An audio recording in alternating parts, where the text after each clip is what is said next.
Senior নেতাদের তুমুল ঝগড়া, মাথা ব্যথাই নেই মমতা অভিষেকের। নেপথ্যের কারণ জানে, দলের সাংগঠনিক স্তরে রদবদল নিয়ে যখন তুমুল ব্যস্ত দলের দুই প্রধান মুখ মমতা বন্দ্যোপাধ্যায় এবং অভিষেক বন্দ্যোপাধ্যায়রা, ঠিক তখনই একে অপরের দিকে কাদা ছোড়াছুড়িতে ব্যস্ত দলের একাধিক শীর্ষ নেতৃত্ব। কিন্তু প্রশ্ন উঠছে, একজন তৃণমূল নেতাই যখন অপর একজন তৃণমূল নেতার বিরুদ্ধে আক্রমণ শানাচ্ছেন, তখন এই বিষয়ে কেন একেবারে নীরব মমতা অভিষেক? শীর্ষ নেতাদের ঝগড়ায় পাত্তা দিচ্ছেন না কেন তারা? এই বিষয়ে অভিজ্ঞ মহলের মতামত, এমন মন্তব্যের লড়াইতে আসলে দলের সার্বিক অস্তিত্বই জাহির করা হয়।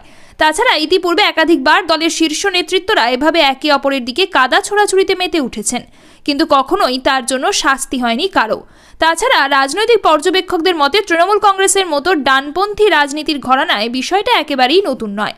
আসলে কংগ্রেসই ঘরানায় নাকি এভাবে খোল্লা কথা বলাই দস্তুর, আর বরাবরই এই ধরনের ঝগড়ার ক্ষেত্রে দলের কোনো প্রতিক্রিয়াই থাকে না।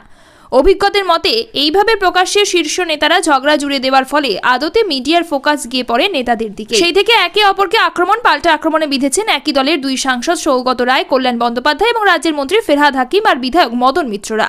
তার আগে পুলিশ মন্ত্রীর ভূমিকা প্রসঙ্গে অভিষেক বন্দ্যোপাধ্যায়কে নিয়ে মন্তব্য করে বিতর্কের সূত্রপাত ঘটিয়েছিলেন ভরতপুরের তৃণমূল বিধায়ক হুমায়ুন কবির।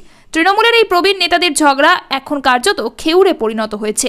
আসলে এইভাবে এরা নিজেদের অস্তিত্ব জানান দেওয়ার চেষ্টা করেন মাত্র, কিন্তু এখনো পর্যন্তই শীর্ষ নেতাদের এহেন মন্তব্য নিয়ে কোনো প্রতিক্রিয়া আসেনি দলের দুই শীর্ষ নেতৃত্বের তরফ থেকে। প্রসঙ্গত, এর আগেও এমন অনেকেই অনেক বিতর্কিত মন্তব্য করেছেন।